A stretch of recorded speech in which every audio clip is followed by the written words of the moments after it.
But से मार मार के उनकी हत्या कराया गया। ब्रिटिश और बीजेपी को समाप्त करके आज कोई भी पॉलिटिकल पार्टी है, पूरे सब लोग अमर शहीद जगदेव प्रसाद का जयंती और शहादत दिवस मनाते हैं।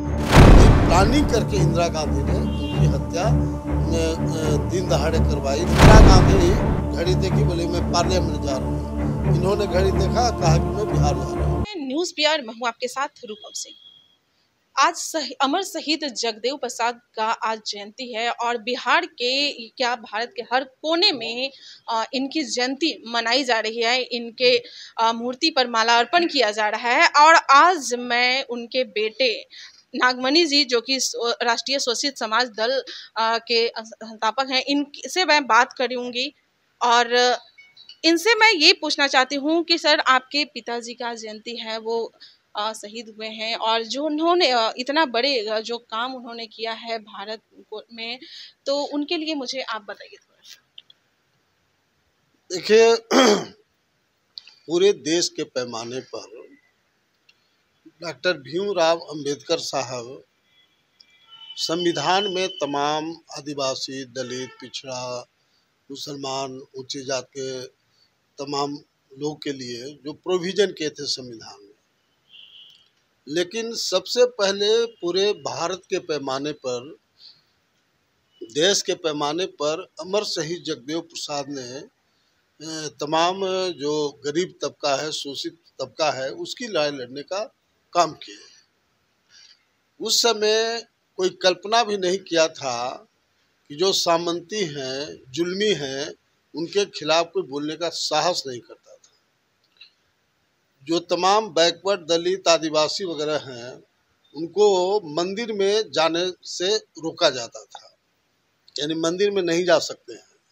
इतना छुआछूत, पाखंड जबरदस्त था। कॉलेज में जो स्टूडेंट थे, उनको अगला जो बेंच था उस पर बैठने की इजाज़त नहीं थी। गांव में जो सार्वजनिक कुआं होता था, उस कुआं से आप पानी नहीं भर सकते थे। मद्रास में तो इन्होंने ये पहली बार देश के पैमाने पर उन्होंने ये सामंतवाद, पाखंडवाद, छुआछूत के खिलाफ लड़ाई लड़ने का काम किया और यही कारण हुआ कि 1974 5 सितंबर 1974 को उनको कम से कम लाखों लोग के बीच गोली से भूना गया, गोली मारा गया और वो शहीद हुए। पूरे दुनिया के पैमाने पे नेता के प्रोटेक्शन के लिए पुलिस रहती है। वो 3 बार बिहार में सरकार बनाने का काम किए थे। अपने मुख्यमंत्री नहीं बने, बल्कि उन्होंने BP मंडल को CM मुख्यमंत्री बनाया। तो इन तमाम कारणों के वजह से उनको भारत लेनिन के नाम से लोग जाने जाते हैं। बिहार में बिहार लेनिन के नाम से बोलते हैं और पूरे देश के पैमाने पर वो भारत लेनिन के नाम से जाने जाते हैं।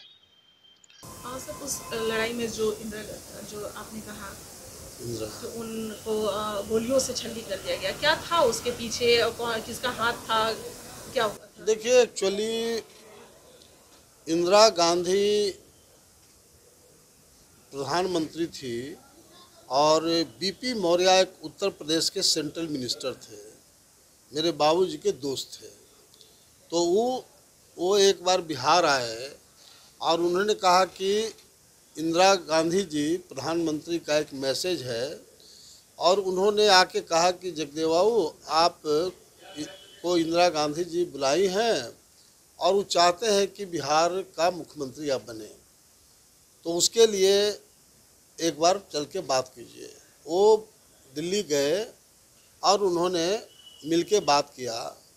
इंदिरा गांधी बोली कि मैं देश के में प्रिवी पर्स को ख़त्म किया, बैंकों का राष्ट्रीयकरण किया, ये काफ़ी मेरा क्रांतिकारी कदम है और जगदेव वो आप भी क्रांतिकारी नेता हैं, इसलिए आपको मेरे हाथ मजबूत करना चाहिए। तो इन्होंने कहा कि मैडम बिल्कुल सही है कि बैंकों का राष्ट्रीयकरण और प्रीवी पर्स को समाप्त जो आपने किया है वो बहुत ही क्रांतिकारी कदम है, लेकिन पूरे देश के पैमाने पर ब्राह्मणवाद को आप बढ़ावा दिया है। तो इंदिरा गांधी ने कहा कि क्या बढ़ावा दिया है? इन्होंने कहा कि देश का जितना मुख्यमंत्री है 95% ब्राह्मण समाज का है, जबकि देश में वर्ण व्यवस्था है। तो जिस दिन ब्राह्मणवाद का आप खात्मा कर देंगे उस दिन हम आपके साथ होंगे। इंदिरा गांधी घड़ी देखी, बोले मैं पार्लियामेंट जा रहा हूँ। इन्होंने घड़ी देखा, कहा कि मैं बिहार जा रहा हूँ। वही प्लानिंग करके इंदिरा गांधी ने उनकी हत्या में दिन दहाड़े करवाई। लाखों लोग वहाँ प्रदर्शन में बाबूजी के साथ थे। पूरे दुनिया में पुलिस नेता के प्रोटेक्शन के रहती है, लेकिन पुलिस ने उनकी हत्या किया इतना इंटेंशनली कि हत्या के बाद लोग उनको जो गोली लगी जीप पर लाद रहे थे वो लाठी चला करके और उनको छीन करके और थाना में ले गया और बट से राइफल के बट से मार के उनकी हत्या कराया गया।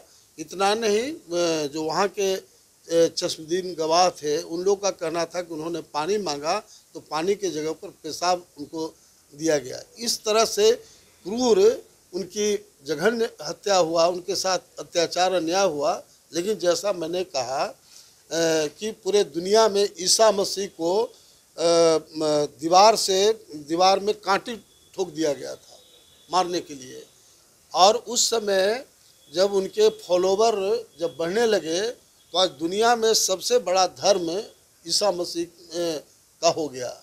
उसी तरह से आज नहीं तो कल हिंदुस्तान में तो कोई बहस का मुद्दा नहीं रहेगा। जो अमर शहीद जगदेव प्रसाद का जो सिद्धांत था, नीति था, उनको 100% लोग फॉलोवर होंगे और उनका सपना हर हालत में वो पूरा होगा, पार्टी कोई हो। अलग बात है कि हम लोग जो नई पार्टी बना रहे हैं उसका उद्देश्य वही है कि वो अमर शहीद जगदेव प्रसाद के सपनों को हम लोग पूरा करें, उनका नीति सिद्धांत को के आधार पर सरकार बनावे, जन जन तक आम लोग को फायदा हो। एक डेवलप बिहार, डेवलप हिंदुस्तान हम लोग बनाना चाहिए। आज कोई भी पॉलिटिकल पार्टी है, पूरे सब लोग अमर शहीद जगदेव प्रसाद का जयंती और शहादत दिवस मनाते हैं। आज का दिन शायद ही कोई पॉलिटिकल पार्टी ऐसा होगा या आम जन, सभी लोग अमर शहीद जगदेव प्रसाद को याद करते हैं। सर, मैं जहाँ तक जानती हूँ कि वो एक मतलब ज़्यादा उस समय बड़े घर के नहीं थे और पिता जो है शिक्षक थे, लेकिन माँ ज़्यादा ये शिक्षा नहीं उनके पास था, लेकिन अपने उनका कहना था कि उनके जो पिता जो शिक्षित थे, जो टीचर थे, तो उनके ही पद चिन्हों पर वो चल के, और उनका सिद्धांतवादी भी थे, कर्मठ हैं। तो मैं आपसे जानना चाहती हूँ कि आप भी उनके बेटे हैं, तो आप उनके पद चिन्हों पर चलकर आप स्वशेष समाज दल पार्टी को और कितना आगे? देखिए, चूंकि अभी खास तौर से बिहार की बात लें तो लालू यादव को तमाम पिछड़े, दलित, मुसलमान सभी लोग मिल करके मुख्यमंत्री बनाए, 15 साल सत्ता में रहे।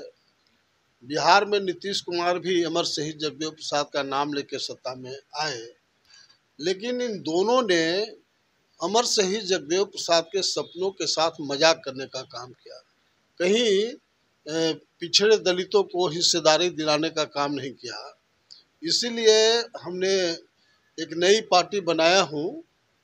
अभी राष्ट्रीय शोषित समाज दल है, अभी रजिस्ट्रेशन इसका नहीं हुआ है, लेकिन हम लोग इसके माध्यम से पूरे बिहार, झारखंड, मध्य प्रदेश, दिल्ली और पूरे देश के पैमाने पर इस पार्टी को हम लोग विस्तारित करेंगे।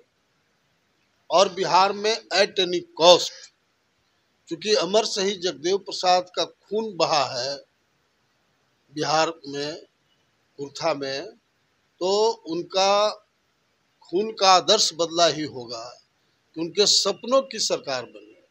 और उनके सपनों की सरकार बनाने के लिए हम लोग लगातार कोशिश कर रहे हैं और प्लानिंग ये है, योजना है कि एक अप्रैल 25 मार्च से सही जगदेव रथ हम लोग निकालेंगे, जो बिहार के सभी जिला वाइज एक दिन का कार्यक्रम रहेगा, ताकि जितने सब लोग आएंगे उनको पदाधिकारी वगैरह बनाया जाए। और जब पूरे जिला का एक बार दौरा हो जाएगा, 1.5 महीना के आसपास जिला में लगेगा, उसके बाद विधानसभा क्षेत्र वाइज हम लोग मीटिंग करेंगे, रथ निकलेगा, मीटिंग करेंगे और तमाम जाति संप्रदाय के लोग को हम लोग जोड़ने का काम करेंगे। लेकिन जो बिहार की स्थिति है उसमें हम लोग जातीय समीकरण के आधार पर राजनीति होती है।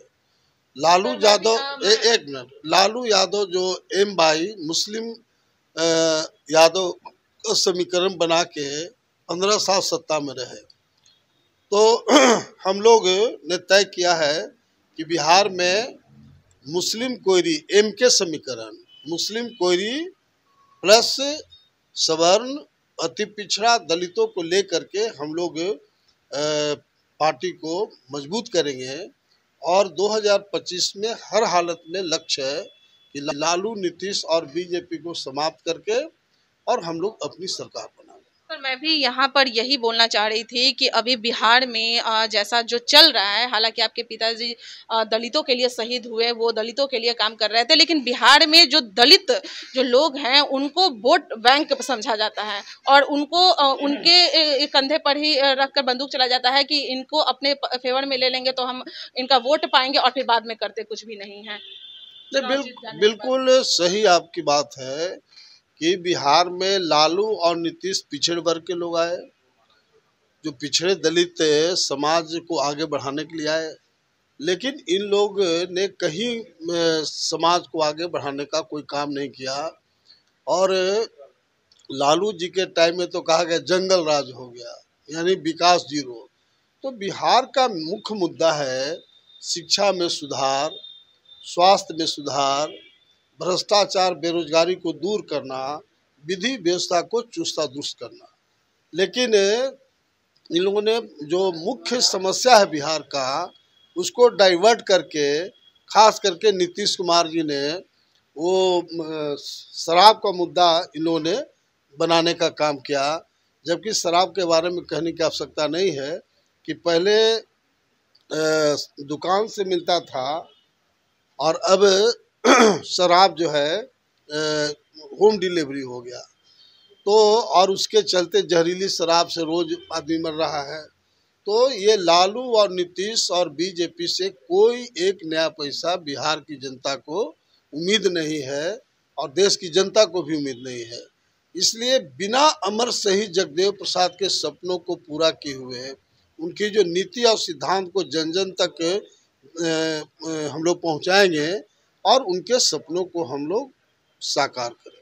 चलिए, बहुत बहुत धन्यवाद आपका सर। तो आपने सुना कि कैसे पहले जो लोग थे वो शहीद हुए दलितों को सेवा करने के लिए, समाज को सेवा करते हुए शहीद हुए, लेकिन अब जो है लोग बस अपनी राजनीतिक चमकाते हैं, दलितों के ऊपर बंदूक रखकर अपनी पॉलिटिक्स को वो चमका रहे हैं और सेवा दलितों का नहीं कर रहे हैं। जो जगदेव बाबू का जो सपना था वो धड़ा का धड़ा ही रह गया, लेकिन उनके जो पुत्र हैं वो नागवनी जी, उन्होंने कहा है कि जैसे ही हम लोग की अपनी पार्टी अच्छे ढंग से तैयार हो जाती है तो हम लोग जो सपना है जगदेव बाबू का वो हम लोग पूरा करेंगे।